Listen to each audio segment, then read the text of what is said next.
2, 3. Good afternoon, everybody. This is a Strong Community Select Committee. It's going to be the last meeting of this council term, and it is Thursday, the 10th of March. My name's Sheila Woodhouse, and I'm the current chair of this committee. Before we start, I just want to say that at this time, our thoughts and prayers are with all the people of the Ukraine. It is just such a very sad thing that is happening at the moment, and I just wanted to say that they're in our thoughts all the time. As I've just mentioned, this is the last meeting of this current council term, and there are members who will be standing down and some are retiring, so I would like to thank you all. Some of you have been on this committee for a very long time, and your contributions to the life of this council throughout all your long term and especially on this committee are very much appreciated. And we wish you all well for the future, whether you're retiring or going on to other things. And some of us may not be coming back, we just don't know. We'll just see what happens on May the 5th, but I just want to say that now in case anybody has to slip away before the end of the meeting. Of course, we've got a wonderful team. Our officers come and present, give us presentations throughout the year, and we appreciate everything that they've brought to us and the way that this council operates. So thank you all, and I've just had a message. We have lost another member of our council family, and as David was a member of this committee, Debbie, we've sadly lost his wife now as well. So just wanted to mention her. She's still with us as well, and so is David, I'm sure. And Peter, of course, we lost Peter. He was a member of this committee as well, Peter Clark. So it's been a tough year, but we'll carry on with the business and do what we can. Thank you. So thank you, officers. Thank you to the scrutiny team, Hazel and Rob, and all the other officers as well. And I just want to, we'll move to the agenda now. We've had apologies for absence from Councillor Anne Webb. I think most of the members are here, if all may be joining us. And also Cabinet member Lisa Dimmock. Oh yes, thank you, Hazel. The Cabinet member was invited, but she's not available due to other commitments. That's Councillor Lisa Dimmock. Okay, and we'll take, I'm happy to take declarations of interest now or as we proceed through the meeting. Okay, I'll take that as agreement. We don't have any items on the public open forum. So we'll move to our first agenda item where we're going to have a presentation from officers, Public Spaces Protection Order on Dog Controls.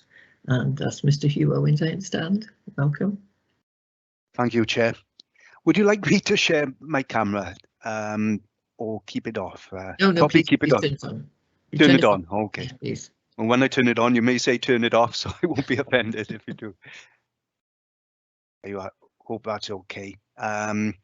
So thank you all members for joining us today. I am actually in the office and moved into a side room, which is a little bit like a sauna. I'm afraid the heating's been on.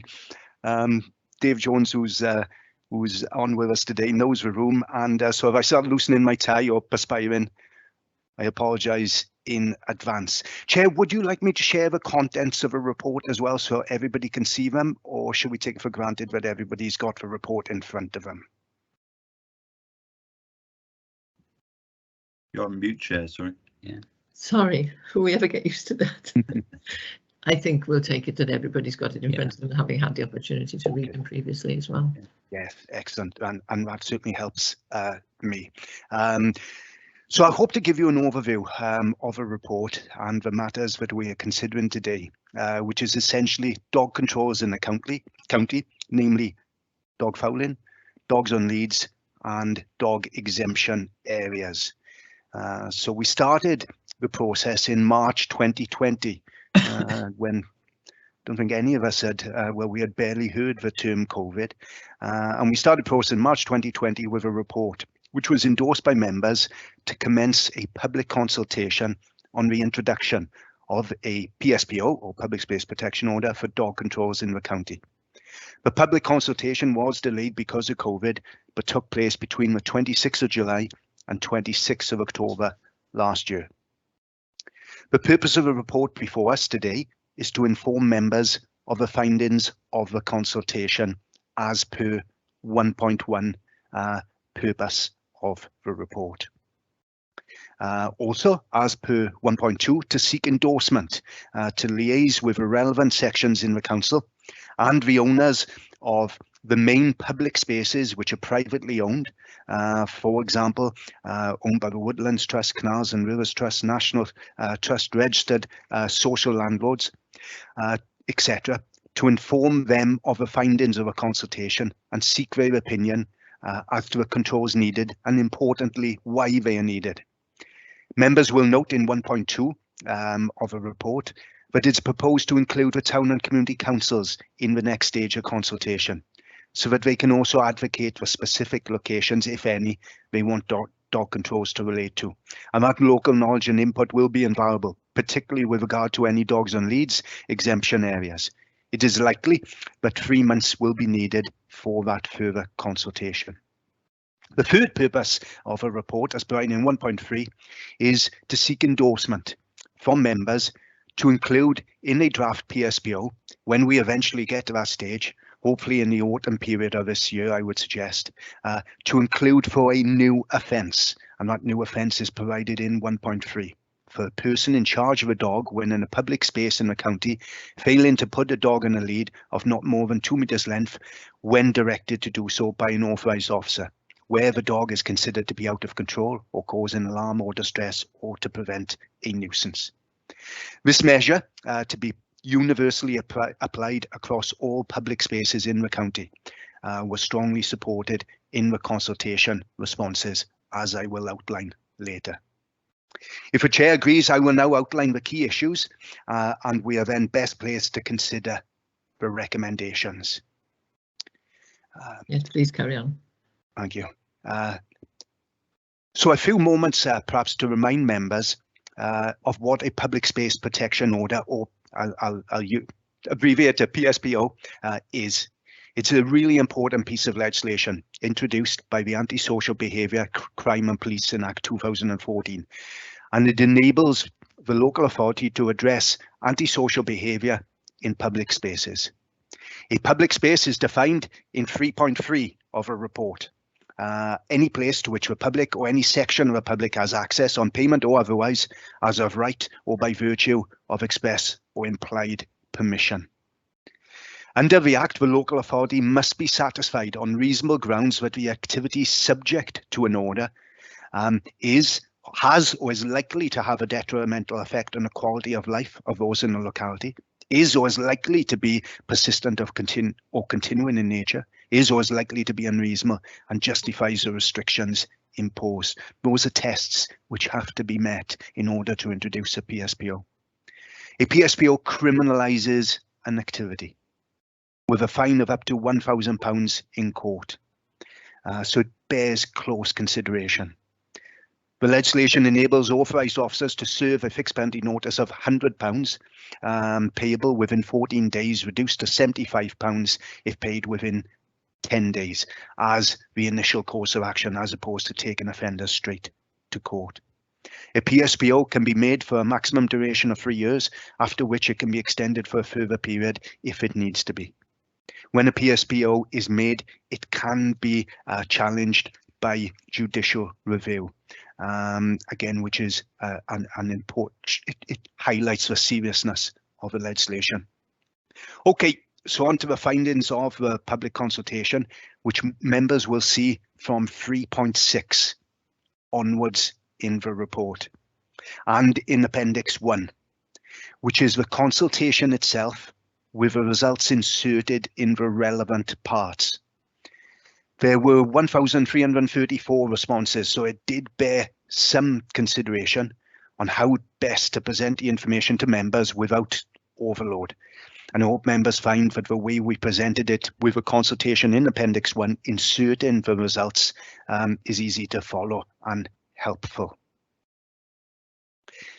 Okay. Out of 1,334 responses, the vast majority, nearly 95%, marked their consultation responses as being completed by residents, which is to be expected. 70% of the returns by dog owners. So let's look at each of the areas in turn that we are considering. Let's look firstly at the question of dog fouling. Let's be clear on the existing controls regarding fouling in the county at this moment in time. The issue of dog fouling is addressed in the county through the Dogs Fouling of Land Act 1996, so a long time ago. However, the offence of failing to remove the faeces only covers certain designated land, as detailed in the Monmouthshire County Council Fouling of Land by Dogs Monmouthshire Designation Order 1998, which was made under the Fouling Act of 1996. And the designation order, which is in place at the moment, describes areas to which it applies in Part 1 by general description and Part 2 specifically. Crucially, it does not include all public spaces. The proposal provided in question 7 of the consultation, which is in Appendix 1, asks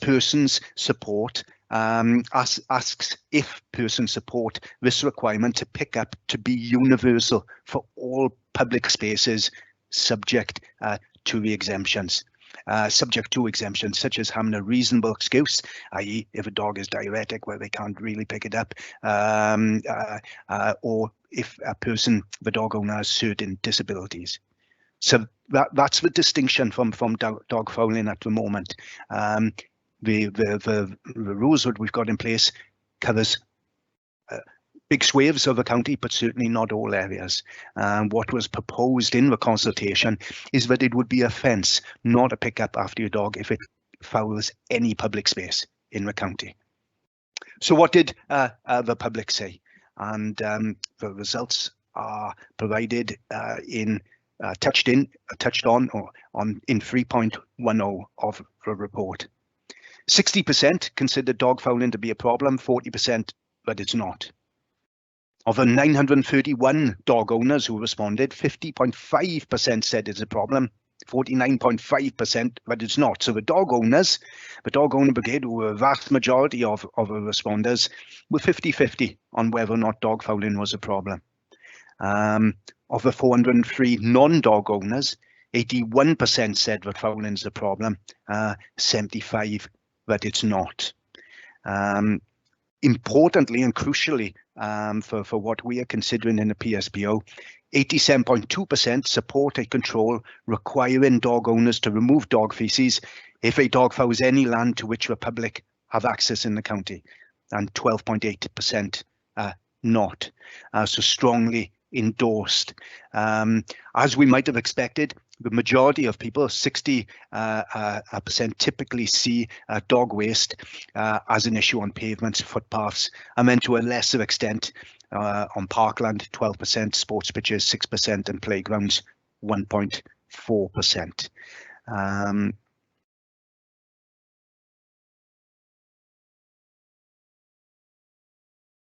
Response from Dogs Trust is that they fully support a well-implemented order on fouling, and their comments are included in 3.10 of the report.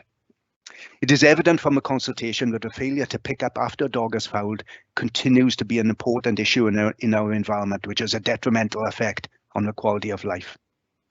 This is likely to continue despite the continuing efforts of responsible dog owners and ongoing collaborative work we've got with town and community councils, in particular through the Give Dog Fouling the Red Card scheme, which I've been fortunate enough to chair in recent years. So the proposal for owners to pick up after their dog if it fouls any area in the county appears to be a justified and proportionate response, and to include in a draft PSPO.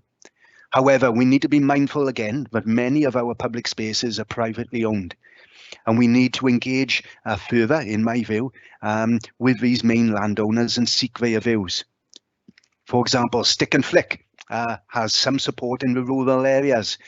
So it'd be interesting to see if we get the universal pick it up support moving forward. The difficulty, of course, is that if we decide that we don't want pick it up to be universally applied, then we need to make clear where it applies and where it does not apply. And there's quite strict legislation covering that. If we serve a fixed penalty notice on somebody for not picking up their dog mess, we don't want them responding to us and saying, well, we didn't know. So if we don't apply dog fouling universally, there will be implications for making it clear where it applies and where it doesn't. And in effect, that means signposting, and signposting means cost. And B, if we do start specifying areas where you do and you don't have to pick up after your dog, then I will pose the question as to, well, we've got an existing designation order which does that already. So that will bear consideration. So that's the position regarding dog fouling. The public consultation strongly endorses that it should be applied to all public spaces county-wide, but we feel that we need to consult further with the private landowners in particular, who are responsible for many of these public spaces, such as the Woodlands Trust, NRW, etc., etc. The second area for consideration is the dogs on leads bi-direction proposal. And specifically, the offence for failing to put on a dog on a lead of no more than 2 meters length when directed to do so by an authorised officer, where the dog is considered to be out of control or causing alarm or distress or to prevent a nuisance. This is proposed again to apply universally to all public spaces across the county. Such was the support in the public responses, 80%, and the Dogs Trust response as provided in paragraph 3.13. Recommendation 2.3 of a report is for members to endorse this new offence to go into the draft PSBO when we reach that stage of drafting the PSBO. So that's two of the areas covered: dog fouling, potentially to be applied universally to pick it up, and secondly, dogs on leads by direction, new offence, to be applied universally. Now we move on to what I suggest are the more emotive areas, which bear very close consideration of dogs on leads areas and exemption areas. These are controls being considered in response to concerns regarding fouling, even if a dog, for example, even if a dog mess is picked up, is some residue left in a child's play area or sports pitch, and the consideration, of course, of whether such areas need to be more child or sporting friendly. So in the consultation, we highlighted the four main areas potentially of concern: playgrounds, sports pitches, school grounds and cemeteries, and invited comments. Now, the main headlines of the consultation responses are provided in table 3.16 of the report, and of course in full detail in Appendix 1. I won't go through those responses verbatim. They do bear some reading, but in summary, the responses more heavily favour such areas to be dogs on leads areas as opposed to be exclusion areas, with the only weight of disagreement being for cemeteries being exclusion areas. So if you see in table 3.16, right at the bottom right hand side of the table, 50.7% disagreed or strongly disagreed, either disagreed or strongly disagreed with cemeteries being exclusion areas. 3.17 and 3.20 of the report provide some of the main points made in the 3,750 or so comments concerning leads areas and exemption areas. I would also draw members' attention to the considered comments of a Dogs Trust, which is in 3.21, which I will read out because there's some very important points made. The Dogs Trust accepts that there are some areas where it is desirable that dogs should be excluded, such as children's play areas. However, we would recommend that exclusion areas are to be kept to a minimum, and that for enforcement reasons, they are restricted to enclosed areas.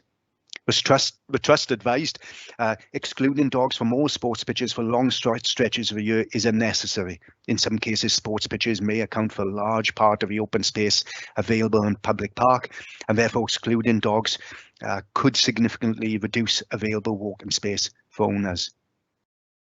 I think some of the pertinent points are also made in 3.22. The consultation shows that there are public spaces where the control of dogs can be cause for concern. However, the appropriateness and practicality of such controls needs further detailed consideration. There will be cost implications attributable to such controls, such as making sure the areas, either dogs and leads areas or exclusion areas, are properly demarcated, signposted, tying up posts, etc. Again, some of these public spaces will be privately owned, for example, by registered social landlords, woodland trusts, etc. And there will be expectation for any costs to be borne by the landowner. Now, in my view, it's not for environmental health to decide which specific areas are dogs on leads or exemption areas and where they are needed. These considerations have to be led or directed by the stakeholders, e.g. the sections in the council with responsibility for the parks, the pitches, the school grounds, playgrounds, and also the owners of the public access privately owned land, with the input and knowledge of town and community councils as to whether A, such controls are needed, and if they are, B, the nature of those controls and the specific areas to be applied to. So that's the report done, Chair. I'm now happy to go through the recommendation or clarify the recommendations at this point, if you would like me to, or at a later stage. I think it would be helpful to hear the recommendations at this point, please. Thank you, Chair. I was reading through them and I thought, wondered at what point we could read them out, because it's quite a lot. So I think it'd be useful to clarify them now. So recommendation 2.1 is to members to consider the results of the public consultation and comment accordingly, because obviously you will all have your own strong views on the matters raised concerning the fouling and the exclusion areas, and to put your dog on a lead when directed to do so by an authorised officer. So that's 2.1. 2.2 is for environmental health to share the findings of a public consultation on dog fouling and the dogs on leads and exemption areas with the relevant stakeholders responsible for public spaces in the county, to establish what controls, if any, they consider are needed, and to identify specific locations accordingly. Now, that consultation, as I said earlier, will need to include the town and community councils, because who better, for example, in Abergavenny, where I'm based now, for Abergavenny Town Council to consider, well, Bailey Park, should that be a dogs and lead area? Should it be an exemption area? I would suggest that further consultation with the stakeholders recommended in 2.2 is a 3-month consultation, bearing in mind the elections that we've got coming up, and the need probably for a number of meetings. 2.3 is a straightforward consideration for members to comment on and endorse the proposal for a draft PSPO when we reach that stage, to include the new offence for a person in charge of a dog when in a public space in the county failing to put a dog on a lead of not more than 2 meters length when directed to do so by an authorised officer, where the dog is considered to be out of control, causing alarm or distress to prevent a nuisance. 2.4 is basically after we've done the stakeholder consultation proposed in 2.2, but we come back to committee and we with a draft PSPO for endorsement by committee. And then that draft PSPO, once endorsed by committee, we will need by the legislation to do a further public consultation on it. And that would be another 3-month consultation, most likely. But a fourth recommendation, 2.5, is that once we've got the results of that public consultation on the draft PSPO, that a fourth and final report comes back to committee. Any tweaks needed to the draft PSPO are then considered before pre-decision scrutiny by Cabinet or individual Cabinet member. So just to summarise, there are a number of layers. Number one, for the results of public consultation to be discussed by members. Secondly, members to endorse that we go to our stakeholders with the results of a public consultation, including town and community councils, and see what they need and want. Thirdly, to endorse what we feel we can, given the weight of support, this new offence to be included in the draft PSPO. Once we get responses back from us, from the stakeholders, but we again present a further report on the draft PSPO for consideration by committee. Once that's agreed, it's a further 3-month public consultation, and then back to committee to fine tune the draft PSPO and to get the final order.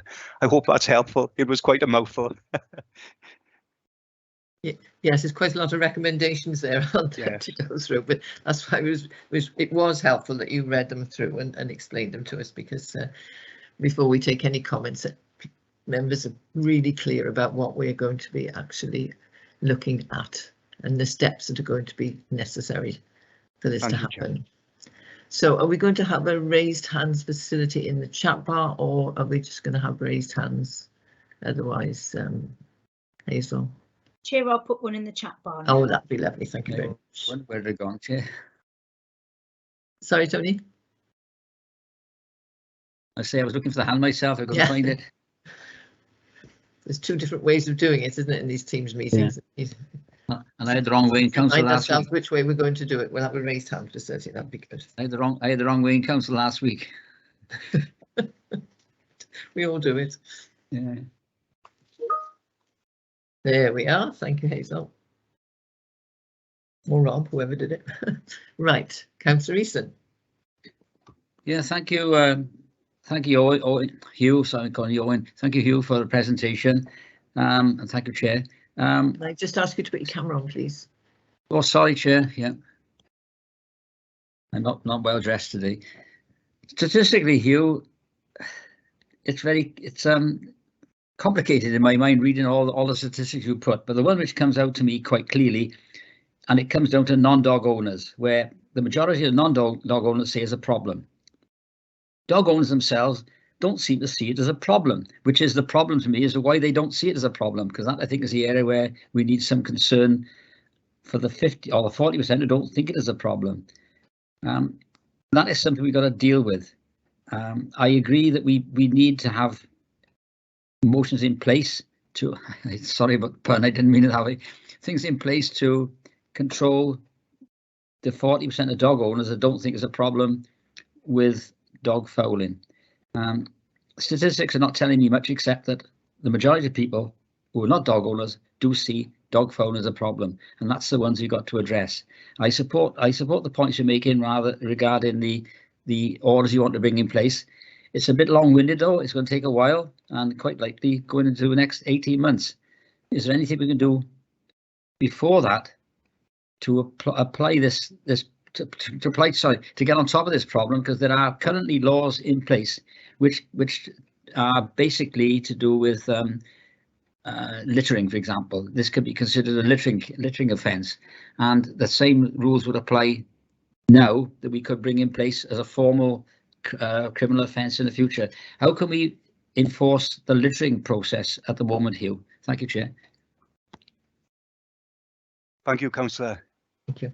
Thank you, Councillor Easton. So just a point, Councillor Easton, sorry, it was basically a 50-50 split between dog owners and non-dog owners as to whether or not dog fouling was a problem.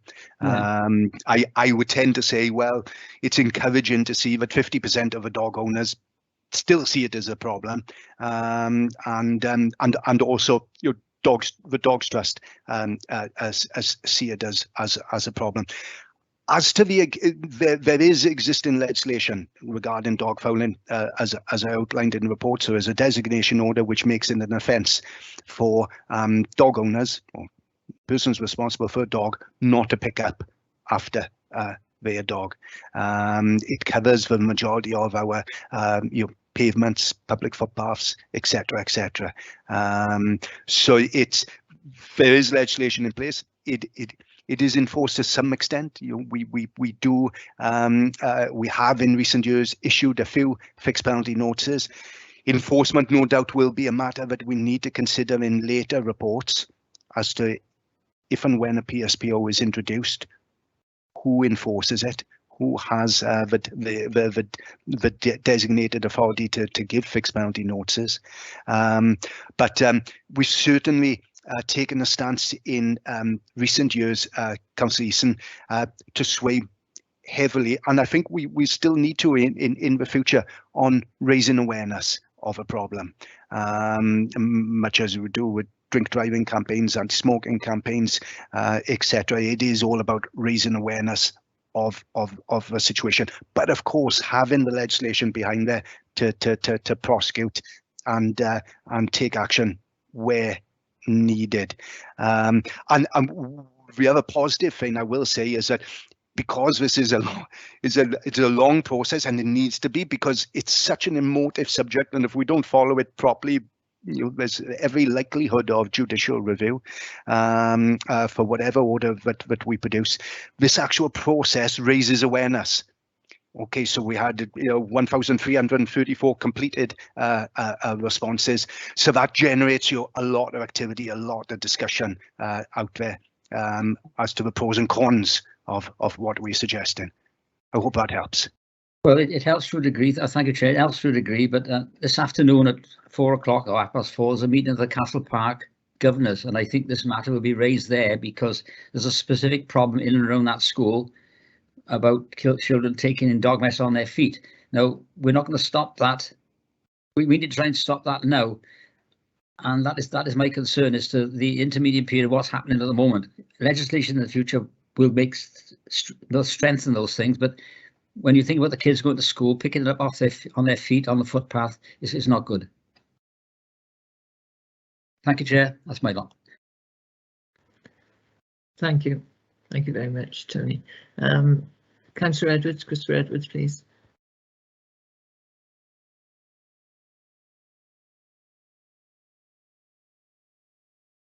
Thanks, Chair. Sorry, I was sneezing off camera then. Caught me off guard. I agree with most of the proposals so far, and don't think that any responsible dog owner would be fearful of such a protection order. One thing that does concern me, though, is the exclusion areas. They are a particular concern. For instance, parks. I think that's questionable for the reasons you outlined earlier on, and certain areas like school playing grounds and, of course, children play areas should be excluded, I think, anyway. My only other concerns may be concerns for future consideration and by officers who may not be present as part of this actual meeting. For instance, are there adequate resources to actually police this from a council's perspective? Assuming when you mentioned an authorised officer in relation to the protection order, you mean certain council staff and of course the police or police community support officers. But trying to look at this from both sides, does this actually mean that there will be well promoted dog walking areas within the county or more designated dog walking areas? And does the council have plans to seek funding for providing dog run areas, for instance, in built up areas such as the town? One thing that does concern me with these dog exclusion areas, I've had conversations in the past in relation to unfenced children's play areas and the possibility of seeking funding to make them fenced. However, unfortunately, the council's unsuccessful in the particular case that I'm thinking of in my ward, and I'm sure many wards share this as well. I was just thinking, if having these public spaces protection orders for dog controls in place, for instance, would it push such applications to the back of the queue in the future? In other words, would this PCSO, would it be seen as a quick fix, hoping that it will solve the issues that you mentioned earlier? and for not having fully protected areas for children to play. I appreciate that may not be for this particular meeting, but it's something to consider in the future anyway. Thank you.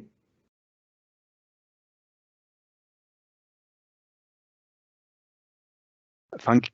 Chair, would you like me to respond? Yes, please. Thank you, Councillor Edwards. Yes, and again, some important points made. As to authorised officers, how we enforce dog fouling in the county at the moment is that officers in environmental health are authorised, and officers and a number of designated officers in the waste and street cleaning sections. But of course, we don't have any officers solely with a duty of going around patrolling and looking for issues with dog fouling. In fact, it's something that we tried probably 12, 13 years ago, and we found it quite simply is not cost effective in doing so. It couldn't be supported. So the authorised officers we've got, they've got 101 other duties, such as, environmental health team. We've been dealing with test, trace and protect, as you all know, and all the other environmental health related issues in the last 2 years. As to authorised officers moving forward in the future will, of course, be very much dependent on what the stakeholders want with regards to leads areas and exemption areas. Do they want any leads areas, exemption areas? If so, how many? And all that will have implications for the number of authorised officers. I have engaged with early discussions with my colleague who manages the civil enforcement officers who are responsible for the street parking, the double yellow line parking, and our council car parks. So the scope there, certainly, as I understand it, for potentially for them to be included as authorised officers. The dogs on lead by direction may also include police officers on that side of things. So I hope that answers the questions posed regarding enforcement. Yeah. Thank you. Could you all check your microphones, please? We had a bit of background noise. I think somebody's got a microphone on. Okay. Thank you very much. So we have Councillor Harris next, please. Roger. Thank you, Chair. Right, going through the list. One thing that's absolutely essential is enforcement. And if we're going to go out to raising awareness, we need to be asking the question, are you prepared to pay extra, if you like, for dedicated officers for enforcement? If we don't have enforcement, then nobody's going to take any notice, and it doesn't matter what we say, it's all going to carry on. If we have proper enforcement that is properly activated, then we stand a chance. So part of the awareness should be, it's going to cost if we enforce this properly. Are you willing to be prepared to pay more? First of all, I can't believe that I thought it was 40% of dog owners didn't agree with the fact that they should pick up after their dogs. But if it's 50%, that's even worse, which strengthens my feelings about, if you're going to feel that way, we're going to hit you in the pocket, matey. And we need to do that.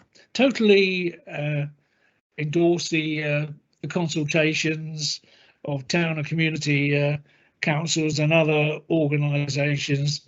If they're all aware of what the situation is and what we're wanting to do about it and agree, then that strengthens everything. And finally, I'm happy to endorse all the recommendations that Hugh has read out so far.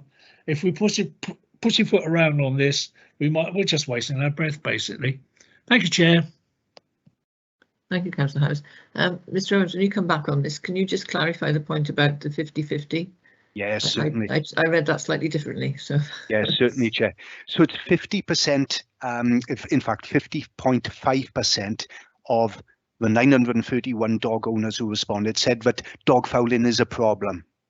49.5 considered dog fouling not to be a problem. That doesn't mean that that 49.5 meant that you shouldn't have to pick up after your dog. The question was, do you consider dog fouling to be a problem in the county? But importantly, 87.2% of all dog owners and non-dog owners support a control requiring dog owners to pick up after them.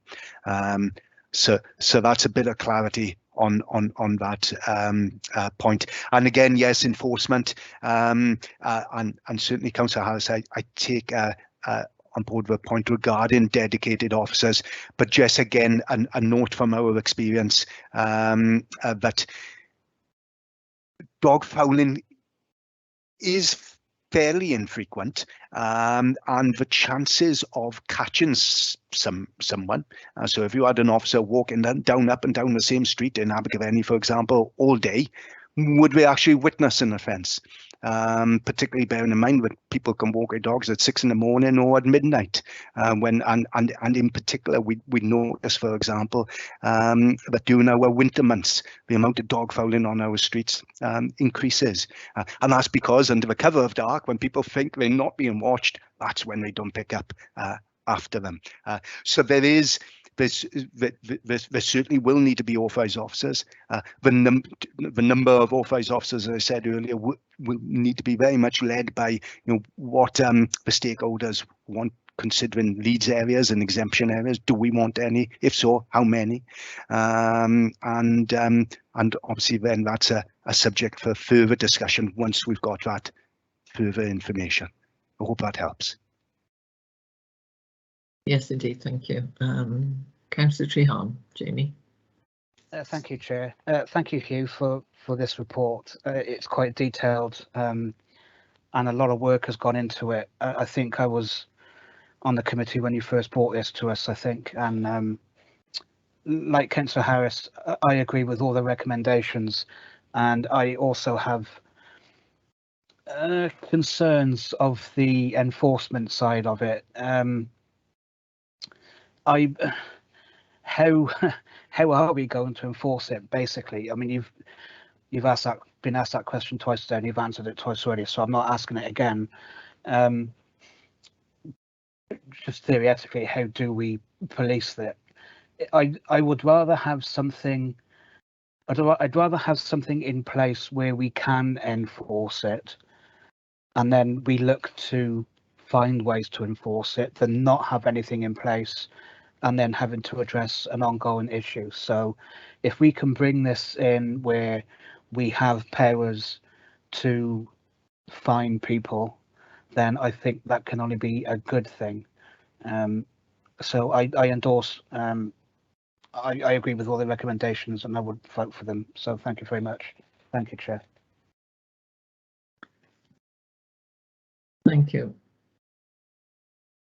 All right. Did you want to comment on that at all, Mr. Owen? Thank you, Councillor Trehan. One point I'd make on enforcement, which we have mentioned already, is that we are also reliant. It's certainly a term that came to me, must be 10, 15 years ago, of local solutions for local problems. And if there is a particular play area where there's a problem and the PSPO covers that, either as a dogs on lead area or an exemption area, let's face it, practically we're reliant on information and intelligence being given to us by members of the public. So if, for example, on a Saturday afternoon, there's regularly somebody who takes play area is designated as an exclusion area or dogs on leads area, somebody on a Saturday afternoon regularly takes their dog there and breaches the order, the chances, no matter how many authorised officers you've got, of being there on that particular Saturday afternoon is unlikely. but that intelligence from the members of the public will then enable a more proactive response to be made. So if it's happening on a regular Saturday afternoon, we can make sure an officer is there, or we can take a statement off the member of public and act if that statement is robust enough, and if of course we're prepared to provide it. So there are other solutions out there, but again, yeah, the enforcement issue is certainly a point very well made, and it will need to be considered further when we get a bit more detail as to, well, what do the stakeholders, the town and community councils, want about leads areas and exemption areas, how many of them are going to be out there. Thank you. If I could just come back in there, Chair, Yeah. please.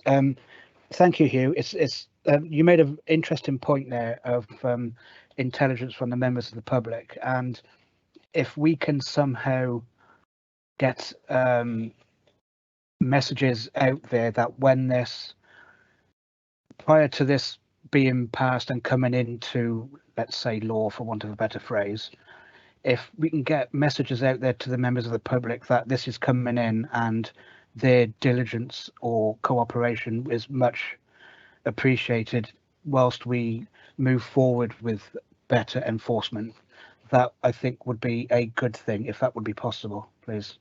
Thank you. Okay. Right, well, we've got no more raised hands, so I think I will sum up.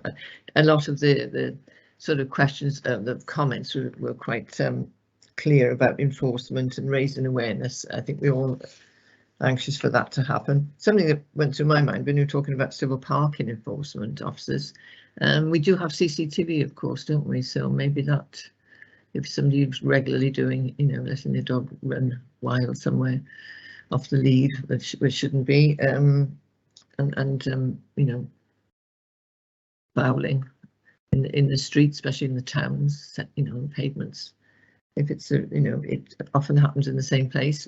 Just a little mention of CCTV. I don't know where that might fit in, but obviously we've just, you know, you've clarified the report, the steps you've taken, the steps that require taking for this PSPO to work.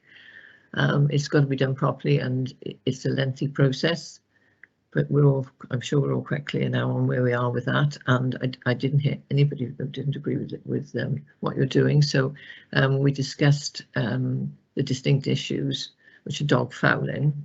We have to consider whether we apply the pick it up slogan universally, because if we don't apply this universally, we would need to specify where it applies and where it doesn't.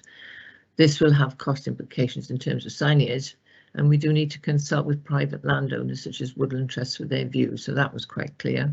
The new offence, the introduction of a new offence to not put a dog on a lead of 2 meters when asked to do so by an enforcement officer. I clarified all of that. Dog designated areas, very difficult, very difficult. We have invited comments on dogs in fields, sport pitches, parks, children's play areas and cemeteries. In summary, the public consultation favoured dogs on leads as opposed to dogs exemption areas, and we've had the most helpful feedback from the Dogs Trust on all of these issues. Some of the issues we discussed were the practicality of environment and the cost implications as we go forward. Officers advise us not for environmental health to decide which areas should be dogs on leads or dogs exemption, should be for land controller and owners to decide this, taking into account the views of stakeholders and town and community councils. Therefore, the next stage will be to engage with stakeholders and then produce the draft PSPO. The council will then undertake further public consultation and report back to the committee. The committee supports the recommendations in the report, and thank you for reading them all out for us and explaining them further. And I'd like to thank the officers for the huge amount of work you put into this. It's a very important topic the public will undoubtedly have a major interest in, so our efforts to engage them fully and to continue to do so on this are very much appreciated. And I thank you for all the work you've done and for clarifying and such a comprehensive report today. It was most helpful, especially going through all the feedback. It's good to know that you had good responses, and we just, as I say, the committee. I'm sorry, I'm trying to get my teams. Seems to have played up a bit. Yeah, so I thank you, and I think we've covered all the recommendations. It's quite clear, and look forward to seeing this go forward, what the next steps are. Thank you very much.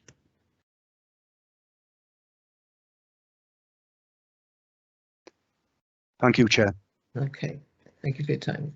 Right, so members, we move on now to the next item on the agenda, which is our budget monitoring for period 9.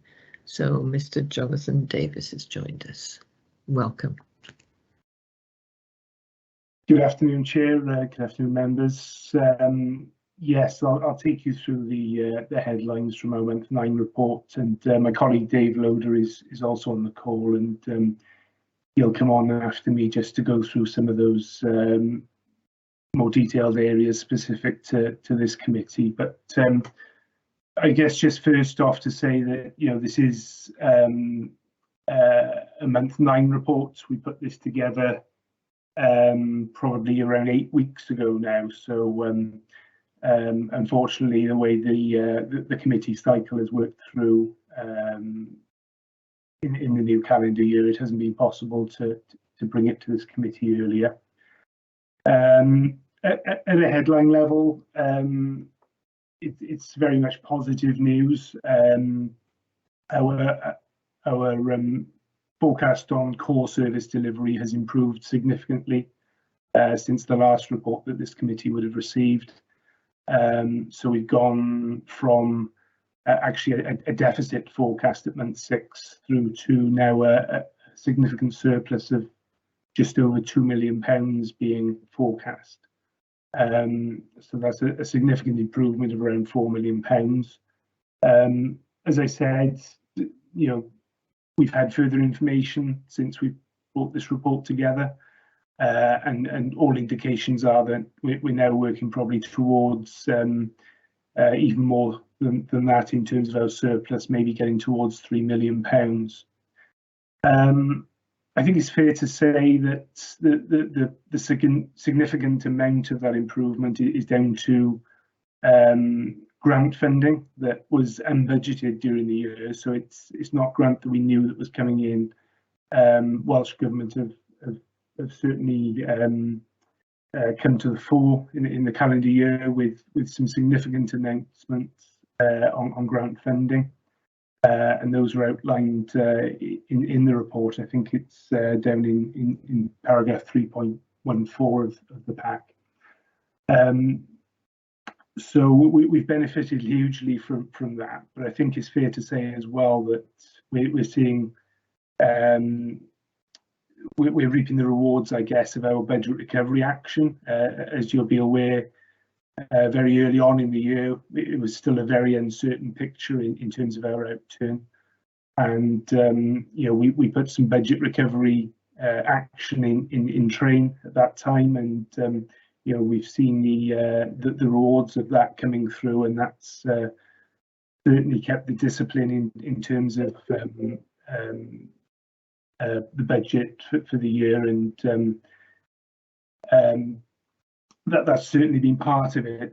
I think it's worth pointing out that, you know, a significant amount of that is still coming through in terms of staff vacancies. You'll see from the table there that I've mentioned that we're still carrying over £1 million of staff vacancies. That's not going to be a sustainable position as we move into the future. So that underspend that I mentioned on core service delivery is going to play an important part in, I guess, reversing that trend of staff vacancy. We need to get back into a more sustainable position going forward, and certainly anything that we can carry over as a surplus is going to help that. One thing to point out that's also moved on since the report has been written is that the risk highlighted from the pay award of expected pay award of 1.75%. The award has now been agreed at that level, so that risk drops away for us, which is good news from a financial perspective, and good news that it's been finalised for staff after what's been another turbulent year. I think it's also pleasing to note, just at a top level, that our COVID-related costs and income losses are going to be funded in full from the Welsh Government through to the end of March.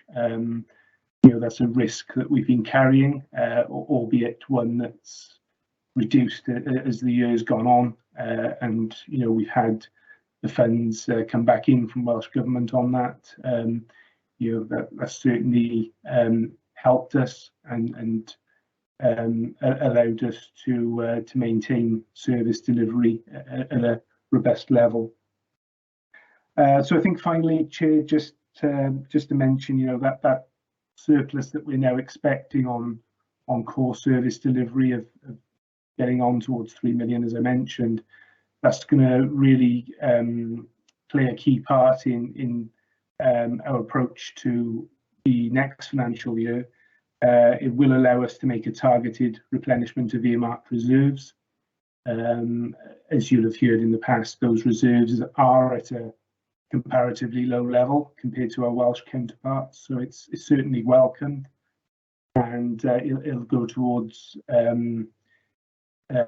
alleviating some of those risks that we carry forward for next year, many of which you'll all hear about as part of the budget process that has been scrutinised over the past weeks and months. So, Chair, I'll leave it there in terms of a top level, because I think I'm sure you'll all want to hear about the specific elements that are relevant to this committee, and then I'll let Dave Loader come in off the back of me. Thanks, Chair. Yes, indeed. Thank you very much. Yes, thank you, John. Thank you, Chair. Good afternoon, everybody. Yes, so the detailed select report can be found in Appendix 5. Is a detailed report. It runs through the variations on the services that I think for this select committee run probably across 4 directorates now. So what I've tried to do is pick out some of the main points for you. So at month 9, the portfolio is forecasting a £574,000 underspend. Now that is obviously split between COVID related and non-COVID related issues. COVID related is £708,000 overspend, and with non-COVID we're looking at just under £1.3 million underspend on non-COVID issues. I know John mentioned earlier that the COVID related spend will be covered by Welsh Government, but I'll just quickly run through the areas that are still experiencing pressures from COVID. So that 708 can mainly be split down between car parking, where we're expecting £191,000 reduced income. Waste services, £236,000 increased spend related to staff and vehicles that we've had to bring in to cover off staff absences and to help with social distancing as a result of COVID. We've had increased costs of £73,000 on building cleaning across the portfolio to do with additional cleaning requirements. There's £103,000 loss of rental income on commercial investments that we're claiming back. There's a £54,000 loss of income from our markets that we'll be claiming back. And there's also £51,000 of lost summons income in council tax that we will be looking to claim back. So as we said, we are expecting all those costs to be recovered, so that shouldn't impact on our year-end outturn. So yeah, the non-COVID underspend, 1.282 million is quite a significant amount. Again, it's the main areas that link into this. That is made up of underspends and also overspends across the portfolio. So again, I'll just pick out the main ones to give you a flavour of what's happening. If I take the underspends first, we're still continuing to see a £110,000 underspend in street lighting. We're seeing maintenance savings, and we're also seeing energy savings. So the street lighting rollout of the new LED lamps I think is actually complete now, and we are seeing the benefits of that. So there's a saving with street lighting. Waste services, a £494,000 underspend. This is obviously a non-COVID related underspend. Reasons for that, well, they've seen a savings in the waste management contract. They've renegotiated that contract this year, and that's produced savings. The recyclate market is currently very buoyant, so we're seeing reduced costs on that. But we're also seeing savings because there's been a delay in depot infrastructure improvements, which are not going to happen now until next year. Landlord Services, £97,000 saving, predominantly down to staff savings, but also savings on the rates bills on some of our buildings. We've seen a £269,000 saving in passenger transport. Again, as a byproduct of COVID, where we've had schools that have been closed. If a school is closed, we haven't actually got to pay the operator. We can pay them only 75% of the agreed price. So we're actually seeing a saving there, but we've also capitalised some software costs, which were originally sitting in their revenue budget. Revenues, charity relief, £132,000 saving because there's no need to call on the NDR budget. We're also seeing a savings in members of £49,000. Again, we're seeing a saving in mileage and expenses due to the more online meetings that we're having, but there's also savings on equipment as well. A couple of other areas, community education, £159,000 underspent. We talked about grants. We've had a grant windfall that actually came in 2021, so last financial year, that we were allowed to carry forward into this year.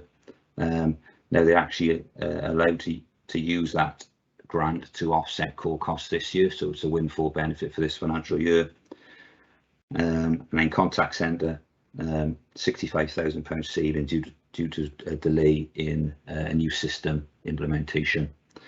And John obviously mentioned about the amount of staff savings across the authority. Well, there are large savings within this portfolio relating to staff vacancies. That comes to £586,000.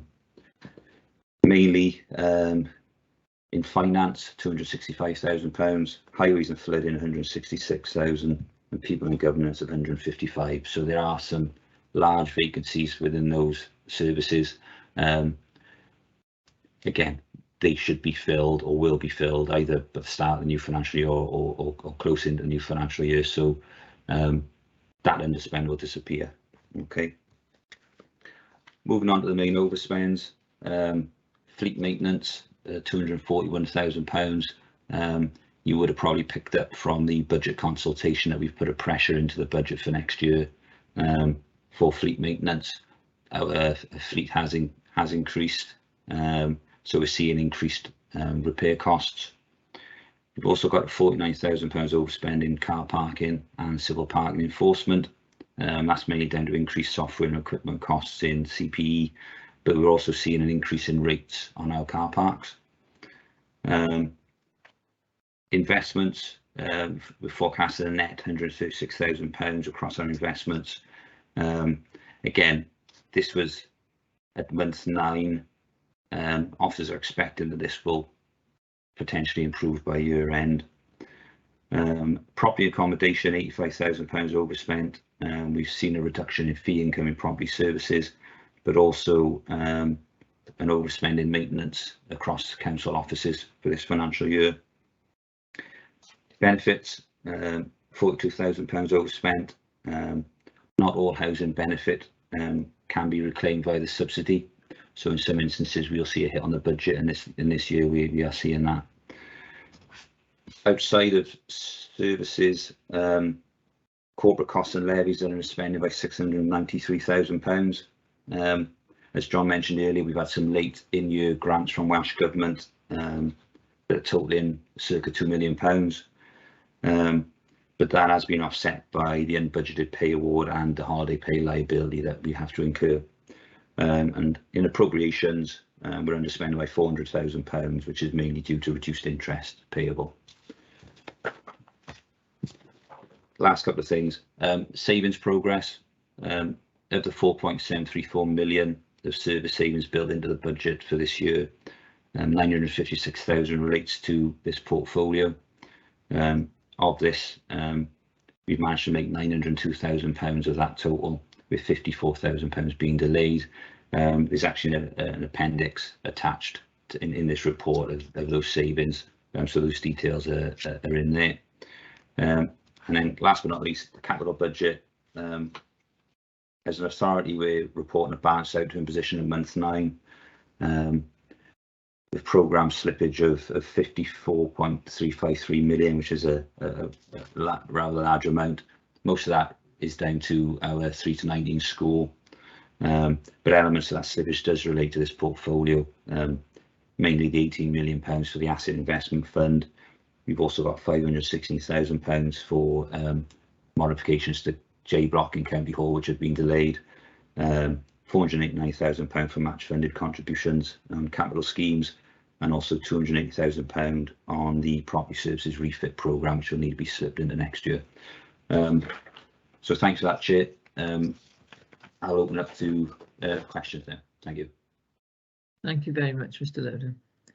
Right, another challenging year, but as you said, we're nearly at the end of it, so this is a little bit, looking at this a little bit later than usual. Right, Councillor Harris, Roger.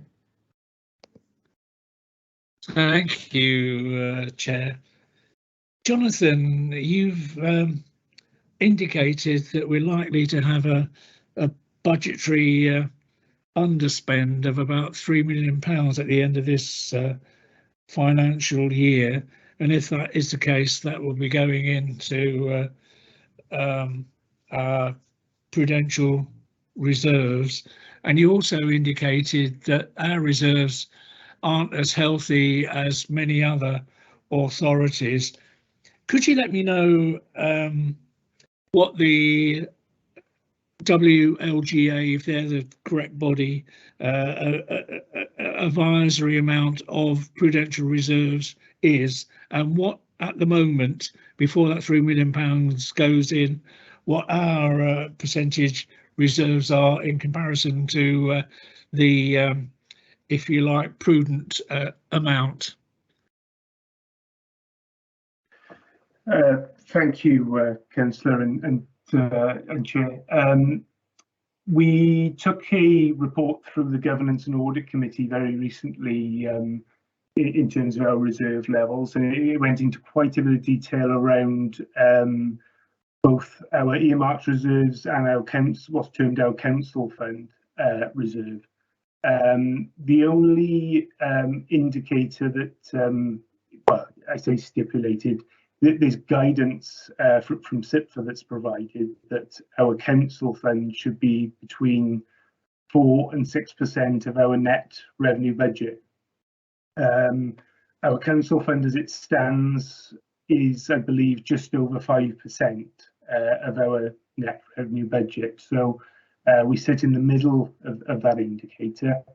When I talked about comparative levels across Wales, the report that we took into Governance and Audit Committee, I think it was on the 28th of February, indicated, I believe, that we sat at around 19th, I'm going to say, I think, of Welsh authorities in terms of our overall level of reserves. So that's taking both our council fund and earmarked reserves together.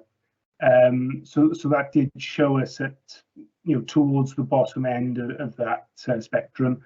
And that's despite us being able to replenish reserves both in the last 2 financial years. So whilst it is positive that we'd be able to replenish reserves, I think we've still got a little way to go. But I think whilst the last thing I'd probably say is, whilst comparison is always good to make, we also have to bear in mind that some authorities across Wales will be at a different point in their reserves investment cycle. So, some authorities may well have invested considerably from reserves and would be looking to bear the fruits of that now, whereas some may be just at the start of that journey. So whilst comparison is good to make, we've just got to have appreciate that there are those differences between authorities as well. Yeah, thank you, Jeff. If I can just come back in there. So basically, we're slap bang in the middle of the 4 to 6% of advised prudential reserves, and we're talking about putting the underspend of 3 million, if we achieve it, back into these reserves, and at the same time we're asking the population to increase council tax by 2.95%, which is about 1.5 million. I'm not quite sure how, if the general public realise that was the case, how happy they'd be. I just wonder what you think about that. I think what we have to bear in mind is that any underspend that does result in you will have to be carried over regardless. So it will go to reserves by default. What we have to bear in mind as well is a lot of this late notification of unbudgeted grant has come through, in the past 4 to 6 weeks. It's been very late. Whilst it's always welcomed, it makes it very difficult to plan for a robust service delivery by doing it that way. So it would be very, very much easier for us if that came in within the original budget settlement for the year, for us to robustly plan for that. So that always makes it difficult for us.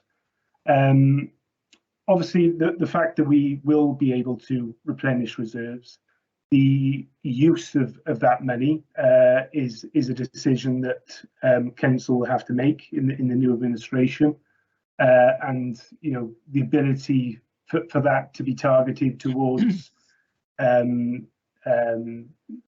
efficiencies, service efficiencies, or reducing costs over the medium term will be an option. So there will be future options for the council to make if they wish to reduce costs, reduce council tax, increase levels. So there will always be an option for the council. So it's not so much that it's one or the other. It's we don't increase council tax or we do, but that there will be an ability to look at that in the future as well. Thank you very much. If I could just come back in there. Thanks for that, Jonathan. Ever since I've been a councillor since 2004, we've always had a budget surplus, and I really want to, as this is the last meeting, praise your department, because over the years I think you've been absolutely magnificent, to be perfectly honest. And I'm speaking as a member of the opposition. I don't think we could have been in better hands in the finance department. Thinking back of all the lovely people that are no longer with us, so my admiration goes to you sincerely, and keep up the good work, and make sure that the citizens of Monmouthshire carry on getting the good service that you provide. Thank you. Thank you, Councillor Harris.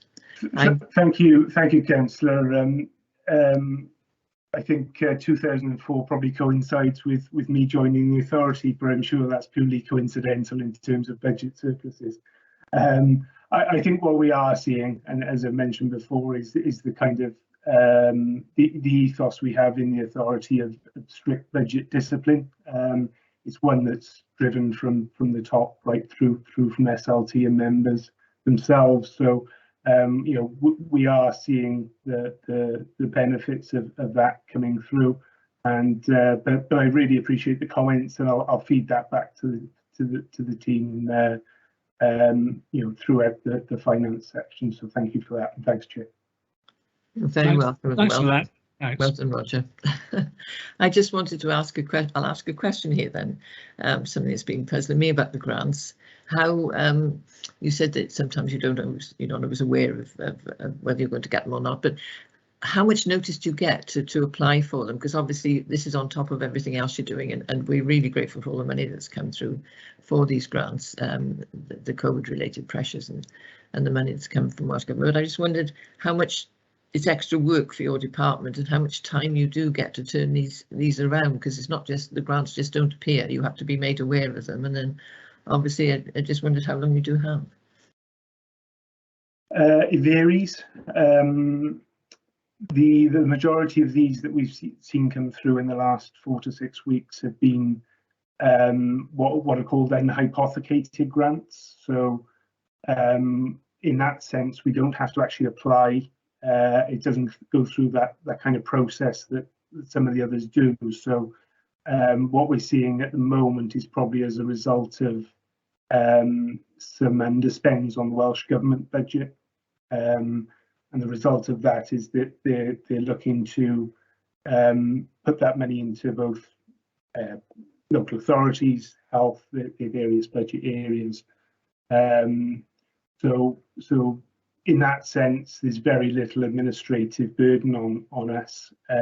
There are a couple of smaller grants which would have to go through a process, and we'd have to apply and provide details on. But I think it's fair to say that very much in this round of notifications, it's been quite a low burden on finance in that sense, Chair. Okay, thank you. And obviously this money that's going into reserves, we're going into another year, but we just don't know what's ahead. For the last 2 years, you've steered us through through our finances, the budgets, and to even set next year's budget, it must be such a challenge. So I think that to have these reserves, to be able to hopefully increase the amount in reserves is going to stand us in good stead for next year as we go forward. Absolutely. Right, we've got Councillor Eason next. Thank you, Madam Chair. Thank you, Roger, for asking part of the question that I was going to ask. Yes, Jonathan, and I was at the audit committee last week, and I asked certain questions about the reserves. The reserves are 14.5 or 14.8% of required reserves, where the required reserves are about 6%. And yes, we are about 16th in line across Wales in terms of reserves which you've accrued. I think our reserves are about 20-something million at the moment, and over the last period of time, because of the pandemic, we've had support from outside agencies to support the schools. Whether there are no schools now, sorry, there's one school, Chepstow School, who are in deficit, most of them in some surplus. As I say, there is £20 million in reserves moving forward, which is more than what the prudential requirement of 6% is. So yes, as Roger says, you are in a better position. So I'd like to come back to, you mentioned figures, I'd like to come back to the waste and street services. I couldn't get my head around some of the points you're making about you seem to be having problems with manpower, problems with vehicles, yet we're showing, at one stage we seem to be showing a loss, another stage we seem to be showing a surplus. Could we have another consideration on where we are with those waste and street services, manpower, vehicles and things like that? Yes. Thanks. Sorry, Dave. Can I just clarify, Chair, one point on the reserves before Dave comes in on that? Yes. It's important to make the distinction between the council fund and the earmarked reserves. So when we talk about 4 to 6% level, that is simply just taking the council fund solely. So that is sitting, I believe, at around £8.9 million, which is just over 5% of our net revenue budget. So that's the only indicator that we look at when looking at that 4 to 6% is the council fund, and not that additional, I think, 13 to 14 million pounds of earmarked reserves. Yeah. Okay. Thank you. Yeah. Yeah. Thanks, Councillor Eason. Basically, the main reason is that waste outturn is split between COVID-related costs and non-COVID related costs. So the £236,000 that's formed part of the COVID-related expenditure, that is down to the fact that we've had to bring on more vehicles for social distancing because we couldn't have as many people in the cabs. We've also seen people go off with COVID or self-isolating, etc. Because obviously Waste is a frontline service, they need to bring in agency staff to cover those losses, otherwise they wouldn't be able to do the round. So those costs are claimable by Welsh Government. So we've separated them out. So that £236,000 overspend can be claimed back from Welsh Government, right, but the remaining underspend non-COVID is made up of contract management savings, etc. Okay. Yeah, I see where I am. You've got the two balances. Yeah. Yeah, I think that's my basic questions. But one thing I want to take forward for the next administration, I don't know what committee we're dealing with it, but there's been no report back to members about the levelling up fund for Monmouth and Caldecott. Can that be brought forward in some distinctive form in the next administration? You can't answer it now, obviously, but is it appropriate to put it somewhere?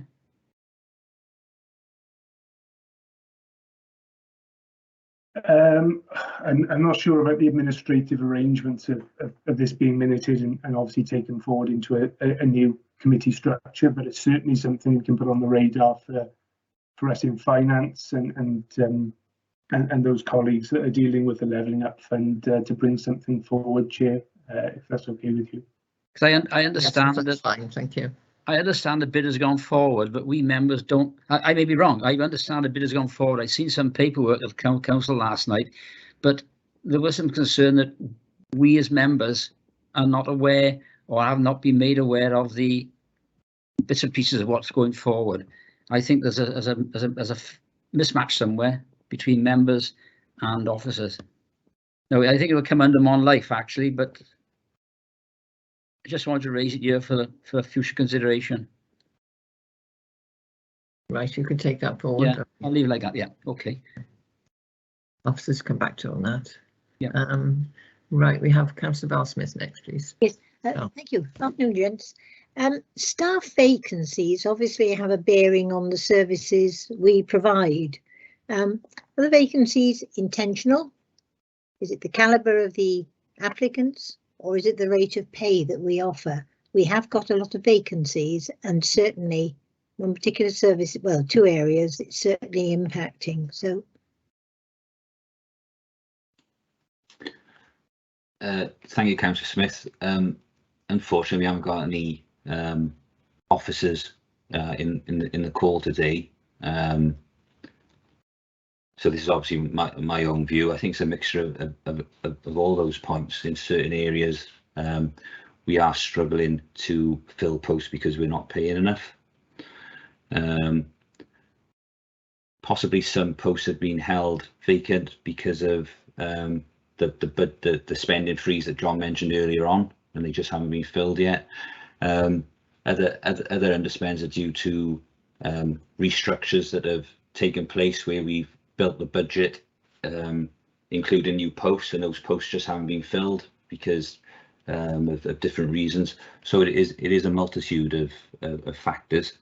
But all I can say is it is a large amount, but I wouldn't expect it to be that much next year. We're always going to have staff vacancies within services, but that large amount of over £500,000, that's not going to repeat next financial year. yeah, because it does seem regrettable that energy and drive goes into building a budget that we then can't comply with. So we've wasted a bit of energy building the budget and wasted even more with nothing happening.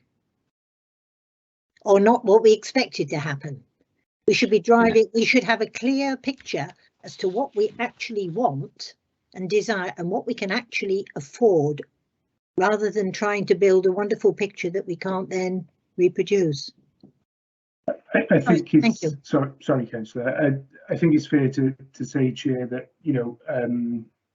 a lot of this would probably have come off the back of the pandemic conditions. Yeah, and the emergency response that we had to make. And whilst there was lots of moving around of certain staff during that period, things haven't returned as quickly as we would have liked to pre-pandemic conditions. So there's a large part of that will be as a result of Yeah, that. no, that's a very, very fair comment. And yes, I should have thought that too. It's just that this isn't the only year or the previous year that we've had vacancies. We always seem to have a lot of vacancies, and we really need to question as an authority, okay, what are we doing about this? How do we build a clear picture of this authority that we can actually construct? So the point, yes, the last 2 years have turned everything up, but it's been an ongoing issue for years and years. So thanks very much, gents. Thank you, Chairman. Thank you, Councillor Smith. Right, I've got no other hands raised, so I think having scrutinised this budget in other scrutiny committees, I know it's different areas, but a lot of the information is sort of overlaps, doesn't it? What I'm trying to say, overlaps. So we noted at the outset that the report being brought to us is not as timely as usual, and why. So our observations have been taken this into account. The report has been taken to other scrutiny committees, so some members will have scrutinised this several times. However, we've asked questions about underspends and our level of reserves and comparative levels across Wales, and had adequate response from the officers on this. Future scrutiny of budget monitoring will be undertaken by the new Performance and Overview Scrutiny Committee when the new council administration is established. That was passed by full council recently, the repurposing of scrutiny. So officers, you'll probably be relieved to know we won't be going to all the 4 different scrutiny committees. We'll be going once, but covering all the areas. So hopefully that will be, you know, a little bit more easier to, rather than breaking it down for each committee. That must be quite challenging.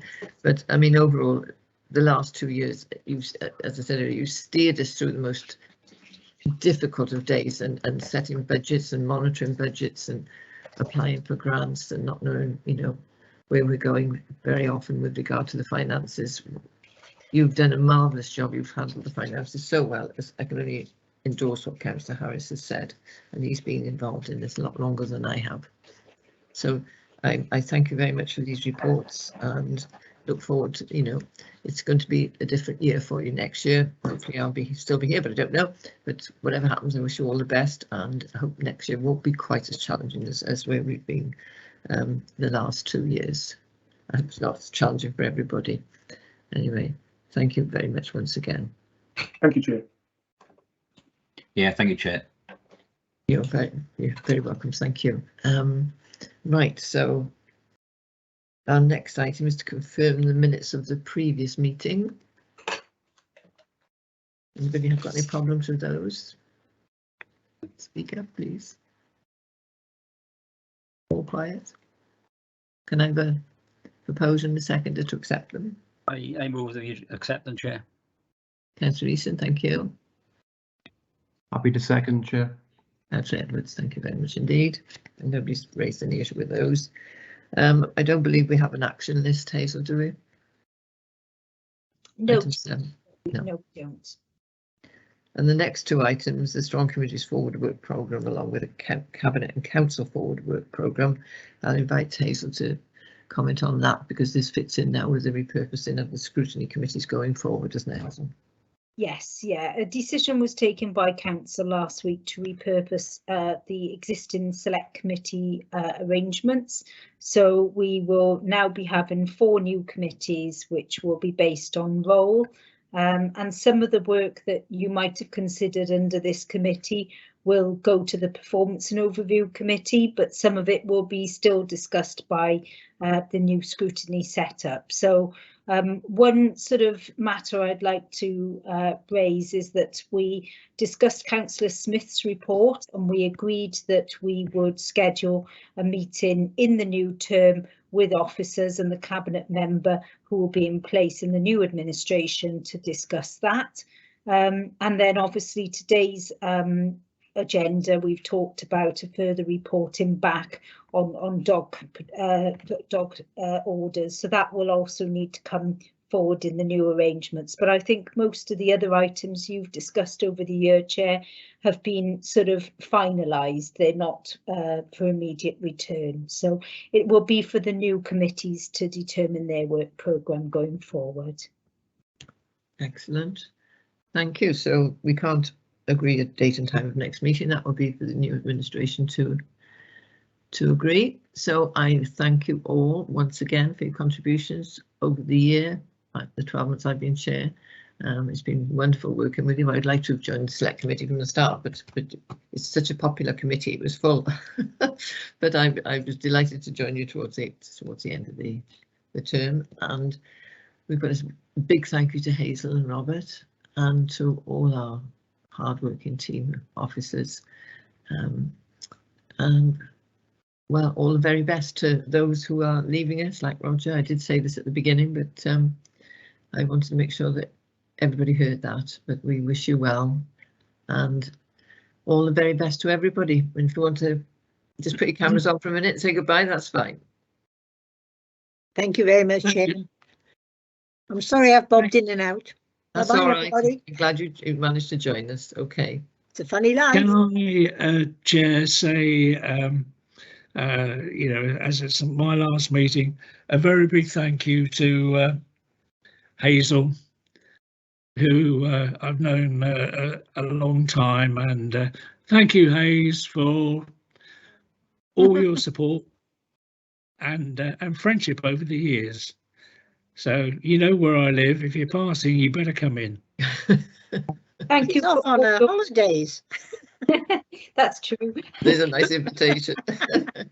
Thank you for all your hard work, Councillor, and you know we've worked together for quite a number of years, so I really appreciate all the efforts that you've put in, and also that of your partner Maggie, and you will be missed, but thank you and best of luck to you in your retirement. I'm going to enjoy it, that's for sure. So I'm sure he'll be thank busy. you all. Cheers, Roger. Okay. See you. Bye-bye. Bye. Bye. Bye all. Take care all. Bye-bye. Can you just stay on 2 minutes, Hazel? Bye. Yes. Everybody. Bye. Thanks.